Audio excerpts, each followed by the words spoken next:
जय हिंद दोस्तों। आज के इस वीडियो में हम आपको बताएंगे फॉर्म नंबर 21 कैसे भरेंगे। ठीक है। इससे पहले जो फॉर्म आपका आता था फॉर्म नंबर 15G, ये आपको नहीं भरना पड़ेगा। ये आप नहीं आता है। फॉर्म नंबर 15H, ये भी आपको भरना नहीं पड़ेगा। यानी इनके दोनों के स्थान पर अब आ गया है फॉर्म नंबर 121। ठीक है। मैं आपको पूरे डिटेल के साथ इसमें बताऊंगा कि कैसे भरते हैं। ठीक है। और इसके साथ साथ क्या क्या डॉक्यूमेंट लगेगा। ठीक है। मैं सब कुछ आपको इस वीडियो में आपको बताएंगे। ठीक है।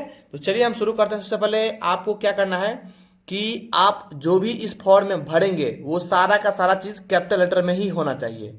ठीक है। तो ध्यान रखिएगा। यहां पर नेम है, आप अपना नेम लिख दीजिएगा, वो भी कैपिटल लेटर में। ठीक है। यहां पर है दूसरा नंबर में एड्रेस। एड्रेस आप अपना यहां पर लिख दीजिएगा। ठीक है। उसके बाद है परमानेंट अकाउंट नंबर। यहां पर आप अपना पेन कार्ड नंबर अपने पेन कार्ड में देख करके पेन कार्ड नंबर लिख देंगे। ठीक है। स्टेटस में आप इंडिविजुअल लिख देंगे। रेसिडेंटल स्टेटस, इसमें आप रेसिडेंट लिख देंगे।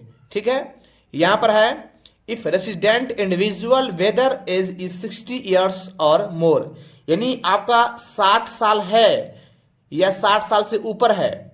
ध्यान समझिएगा। अगर आपका 60 साल से ऊपर है तो यस पे टिक मारेंगे, नहीं तो नो पे। चलिए मैं फिर से बता देता हूं। अगर आपका 60 साल है या उससे ऊपर है तो आप यस पे टिक मारेंगे। अगर 60 साल से नीचे हैं तो आप नो पे टिक मारेंगे। ठीक है। उसके बाद आप अपना ईमेल आईडी लिखेंगे जो आपके बैंक में लिंक है। ठीक है, वो लिखेंगे। उसके बाद यहां पर है 7 नंबर में कॉन्टैक्ट नंबर। यहां पर कंट्री कोड 91 यानी 91 लिख देंगे। उसके बाद मोबाइल नंबर आपका जो भी है बैंक में, वो मोबाइल नंबर यहां पर डाल दीजिएगा। ठीक है। चलिए आगे देखते हैं। उसके बाद यहां पर है, ध्यान समझिएगा, टैक्स ईयर। इसको ध्यान समझिए आप, मैं आपको बताता हूं पूरे डिटेल में। देखिए, अगर कोई व्यक्ति अभी भर रहा है फॉर्म, और यदि अगर वीडियो अभी देख रहा है तो वो 1 अप्रैल 2026 से 31 मार्च 2027 तक जो भी वीडियो देख रहा है वो 2026 से 27 तक, वो 2026 से 27 भरेगा इस कॉलम में। ठीक है। अगर कोई व्यक्ति 2027 में देखेगा वीडियो, जैसे कि 1 अप्रैल 2027 से 31 मार्च 2028 तक देखेगा तो वो भरेगा 2027 से 28। अगर कोई व्यक्ति 1 अप्रैल 2028 से 31 मार्च 2029 तक देखेगा ये वीडियो या फॉर्म भरेगा तो वो भरेगा उसमें 2028 से 29। तो अभी फिलहाल के लिए 2026 से 27 भरेंगे। 2027 में 27 से 28 भरेंगे। 2029 में 2028 से 29 भरेंगे। तो आई होप आप ये समझ गए होंगे। इसको आप ध्यान समझिए। ठीक है। टू का मतलब होता है से, टू का मतलब होता है से। ठीक है। टू का मतलब से होता है, यानी 2026 से 2027। ठीक है। चलिए अब हम आपको बताते हैं। तो यहाँ पर 2026 से 2027 हम लिख दिए हैं। ठीक है। उसके बाद यहाँ पर आता है डिटेल्स ऑफ इनकम। देखिए, यहाँ पर हम लिखे हैं नेचर ऑफ इनकम में लिखे हैं एफडी इंटरेस्ट। इसका मतलब क्या होता है, ध्यान समझिए। मतलब ध्यान समझिए कि मतलब आप जिस भी इनकम पर टैक्स नहीं कटवाना चाहते हैं, यानी टीडीएस। टीडीएस का मतलब होता है कि आपका जो भी कमाई होने वाला है सरकार उससे पहले ही टैक्स काट लेता है, उसे हम लोग टीडीएस कहते हैं। ठीक है। तो आप किस पर आप टैक्स नहीं कटवाना चाहते हैं वो यहाँ पर लिखा जाता है। ठीक है। तो मैंने यहाँ पर एफडी इंटरेस्ट लिखा हूं। ठीक है, यानी फिक्स डिपॉजिट। ठीक है। तो यहां पर लिखा है 10 नंबर में estimated income from which declaration is the made.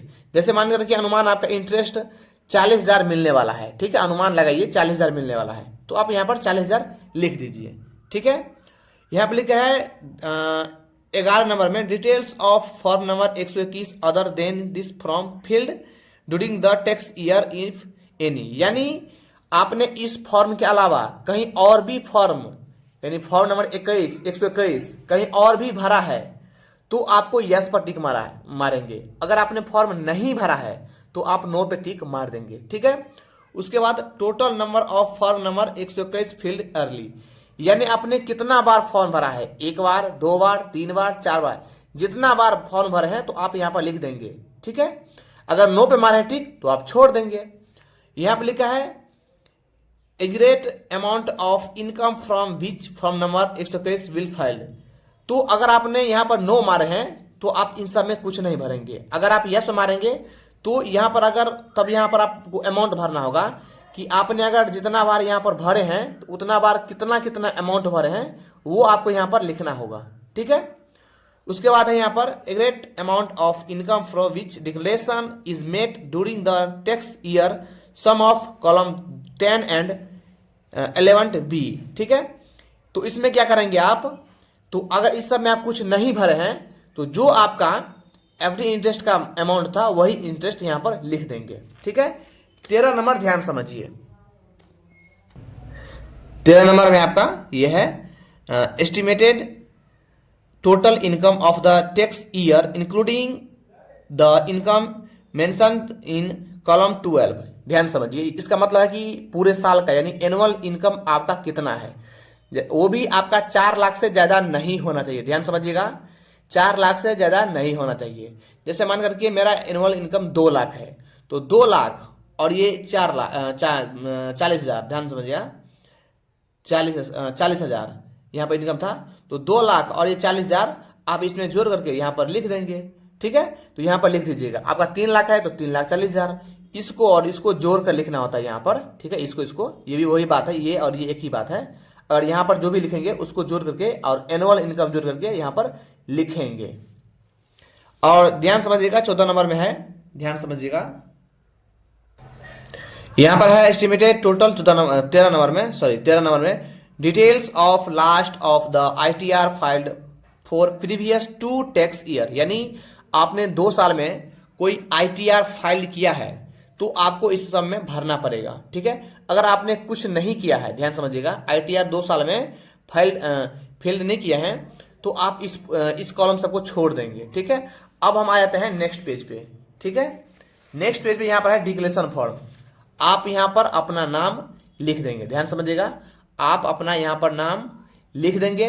लिखने के बाद ध्यान समझिएगा, यहाँ पे लिखा है हैविंग परमानेंट अकाउंट नंबर, फिर यहाँ पर अपना पैन कार्ड नंबर लिखेंगे। ठीक है, पैन कार्ड नंबर लिखने के बाद ध्यान समझिएगा, पैन कार्ड लिखने के बाद इस सबको पढ़ लीजिएगा आप लोग। ठीक है, उसके बाद यहाँ पर पैलेस का मतलब होता है जहाँ स्थान जहाँ आप भर रहे हैं फॉर्म, उस स्थान का नाम यहाँ पर लिखेंगे। ठीक है, उसके बाद यहाँ पर है डेट, जिस तारीख को इस फॉर्म को जमा करेंगे बैंक में या भी जहीं भी हो उस तारीख का डेट यहाँ पर लिख देंगे। उसके बाद यहाँ पर है सिग्नेचर ऑफ द डिक्लेरेशन, आप अपना साइन करेंगे। जैसे बैंक में जैसे साइन करते हैं तो वैसा ही साइन करेंगे, हिंदी में करते हैं तो हिंदी में करेंगे, अंग्रेजी में तो अंग्रेजी में। यहाँ पर है नेम, कैपिटल लेटर में आप यहाँ पर नाम लिख दीजिएगा। अब हम आपको बताते हैं कि इसके साथ क्या क्या डॉक्यूमेंट आपको बैंक में ले सकता है। आप अपने बैंक में जाएंगे तो पैन कार्ड का फोटोकॉपी, आधार कार्ड का फोटोकॉपी साथ में लेके जाइएगा। कहीं आपको अगर मांग ले तो आप रेडी करके रखिएगा तो आपका काम हो जाएगा।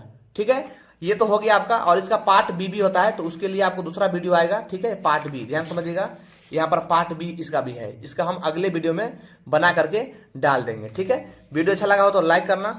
ठीक है, और चैनल को सब्सक्राइब जरूर कर लेना। ठीक है, धन्यवाद।